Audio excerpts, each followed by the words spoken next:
Don't call me bro, call me pro. Showing off, don't wanna have to wait tonight. Wait tonight. This is the first episode of Don't Call Me Bro, Call Me Pro. Alright, so today we'll be covering about fishing. Actually, yeah, that's what we do. That's what we do. There's different forms of fishing. There's like luring, there's baiting, there's boat fishing, there's fly fishing, there's netting. There's so many forms of fishing, but we'll be covering luring because that is something that both of us really like. Okay, so I want to ask you a question. Why luring? Why you chose luring? It's like there's so many forms of fishing. Why you choose luring? So for me myself, right? Actually, I only picked up luring like a few years back, like maybe 5 years back. So previously, I was doing the conventional fishing where everyone think it's like just you cast your bait out there, then you park and then you wait, for the fish to strike. Then after that you go and try the fish. Let's say there's any, right? So people always ask me, why you do something so boring? Fishing so boring. Right? Do you get that a lot? You get that a lot yourself, right? So until I really chanced upon like luring. So I've been watching videos like, how come people can catch fish on plastic? I really don't get it. At first I thought, how is this even possible? Then I went to try out. Then I went to search went to see videos about it. But then we 4 or 5 years back, I don't think we have like local videos like what we have now. Like Brian himself do videos of how he fish Singapore in using lures, right? Last time we don't have that, so I'm looking at like videos from overseas, so whereby they do catch fish on lures, but then they don't show how to work the lures, how to target specific fishes. Then the conditions in Singapore are really different, so I just buy a few lures and I go and try.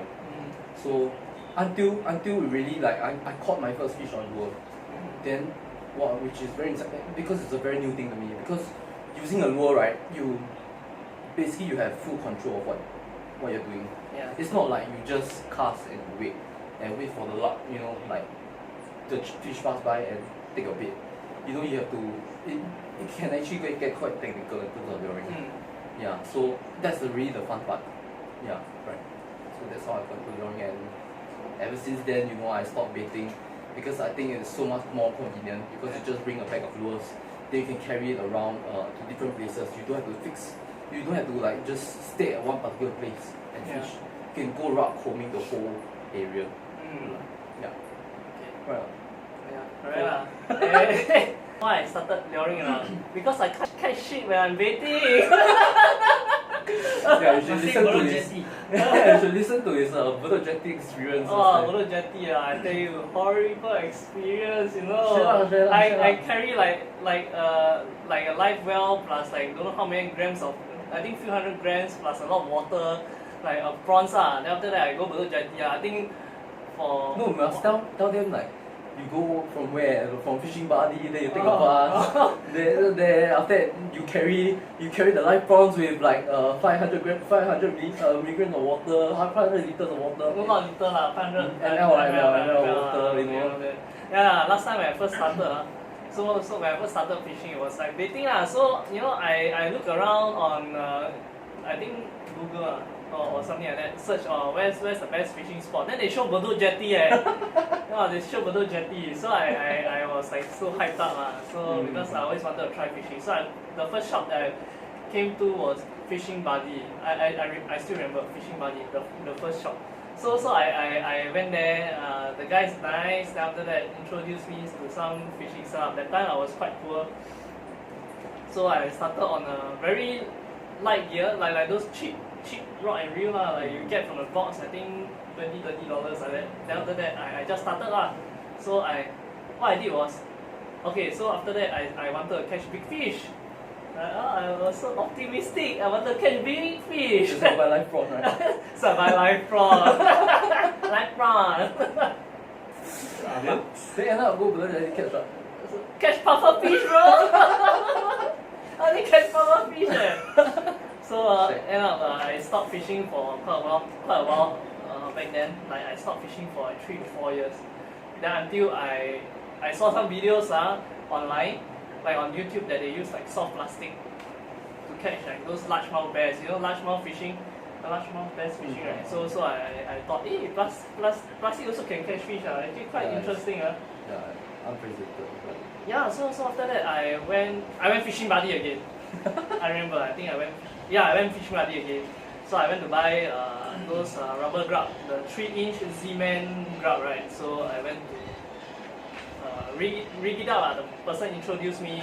The first place where I do luring is at MacRitchie Reservoir, the legal ground, the legal stretch. So I went there to cast for like 3-4 hours.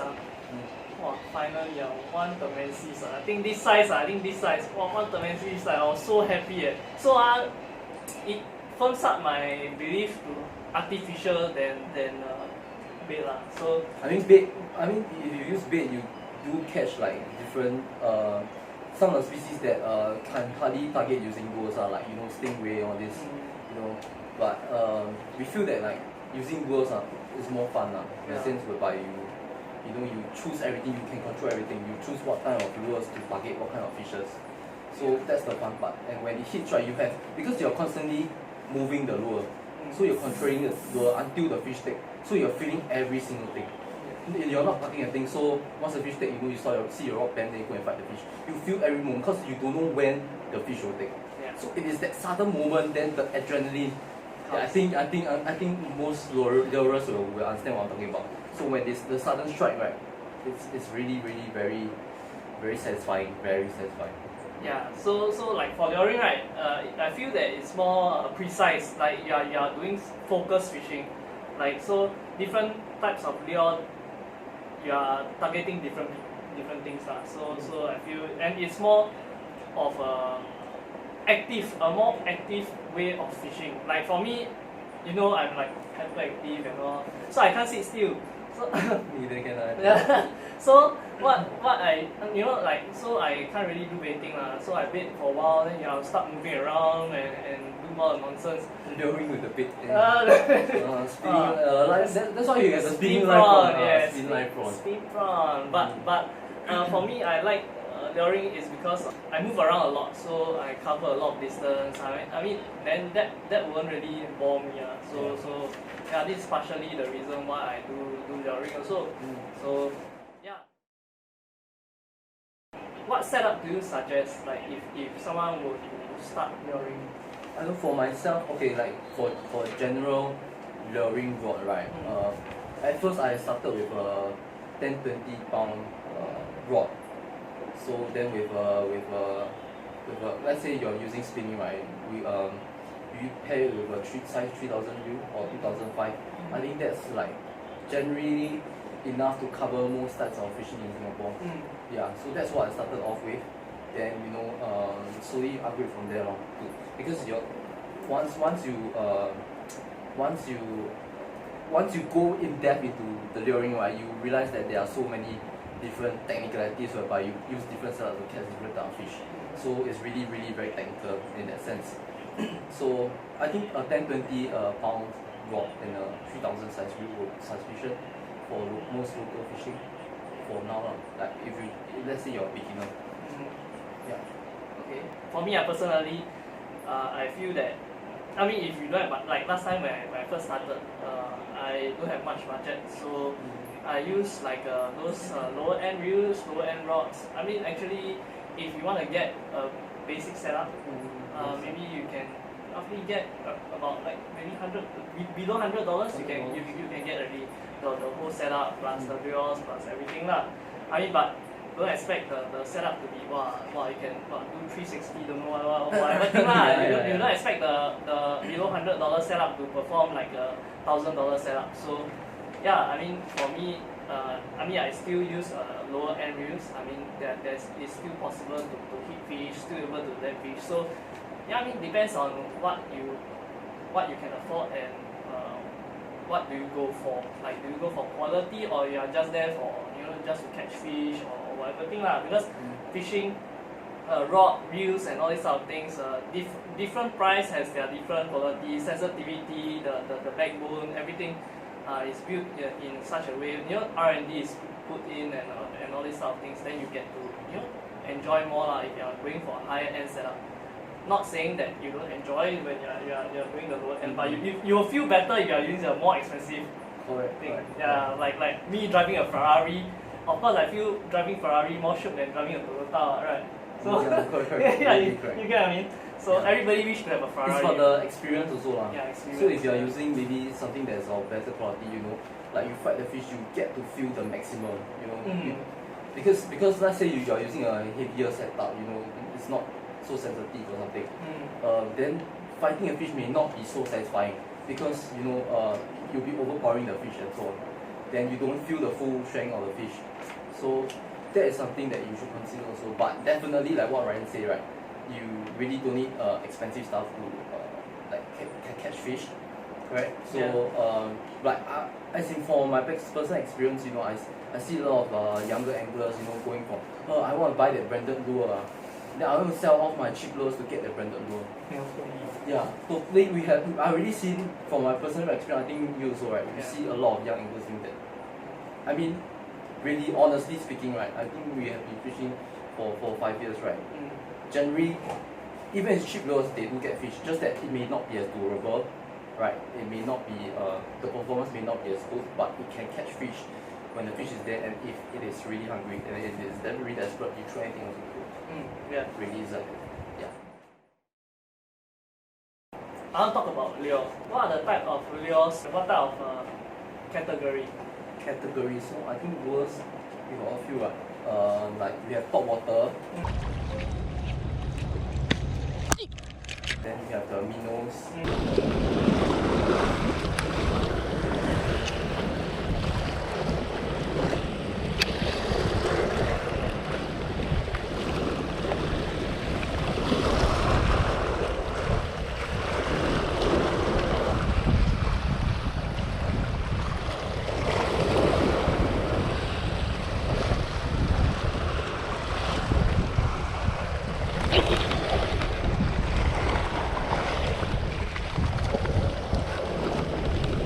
So plastic, yeah. So plastic is one of the more general.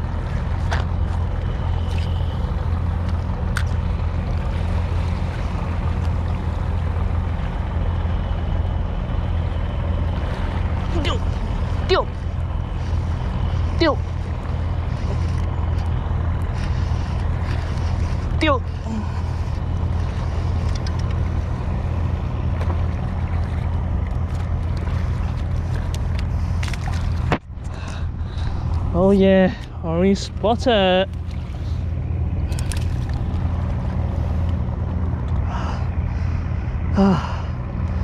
Alright.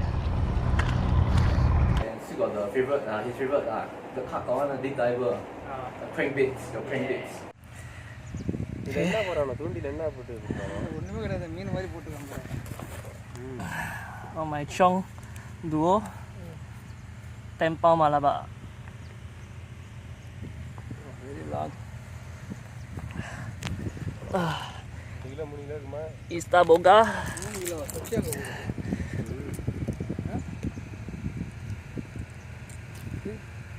நடுக்குது பாரு array how many gauge Around 5 kg like that. see up To target mainly bottom dwellers. Yeah. Okay, is that all? Let's talk about rubber.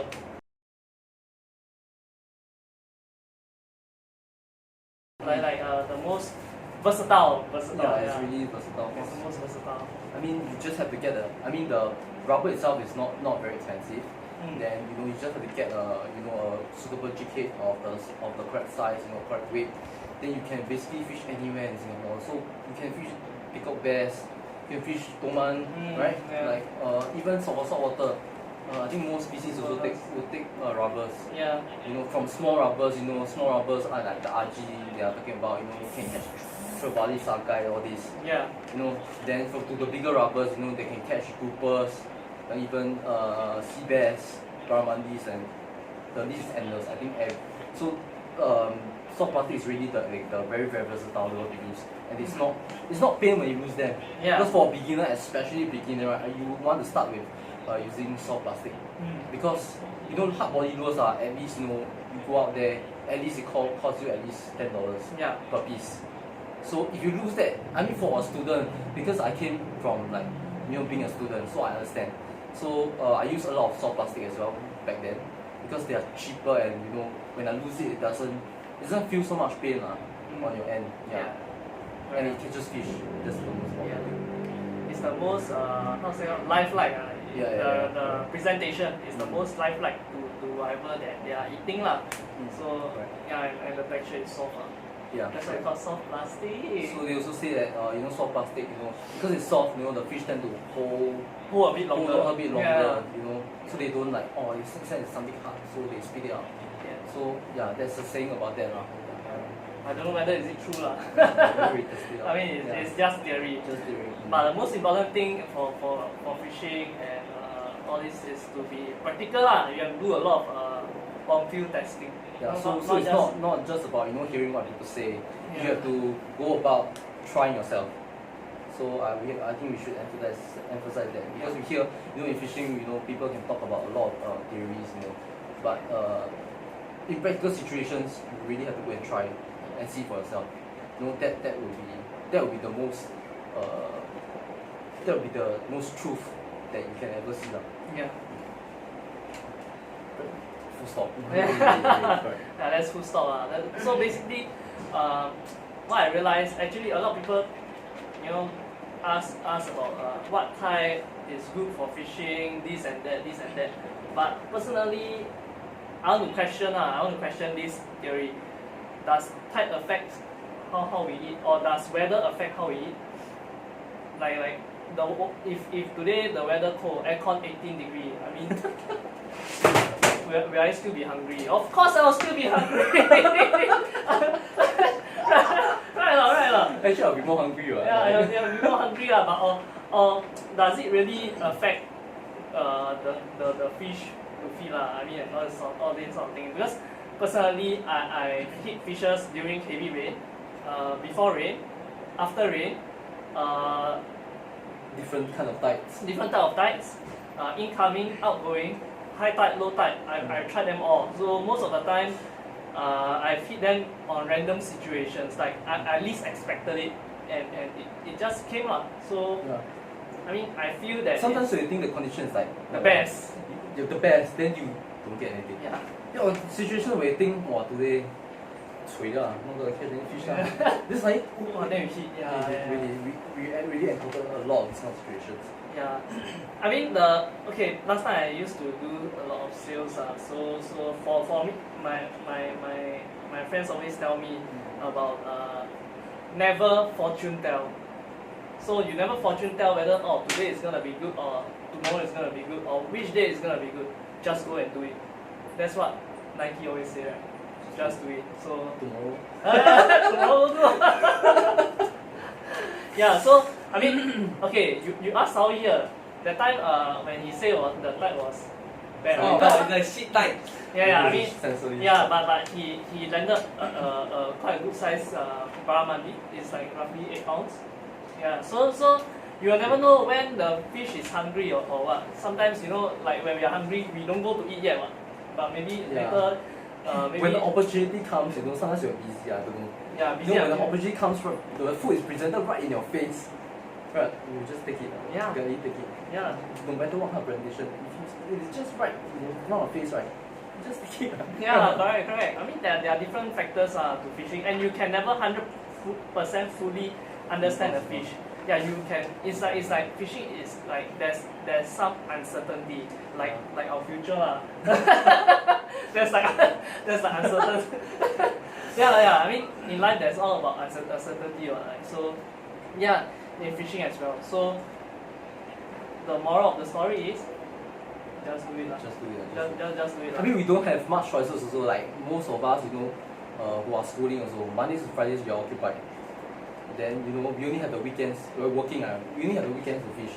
Then you wouldn't like, one is this specific tide. Sometimes we just happen that Saturday Sunday the tide is not ideal. Yeah.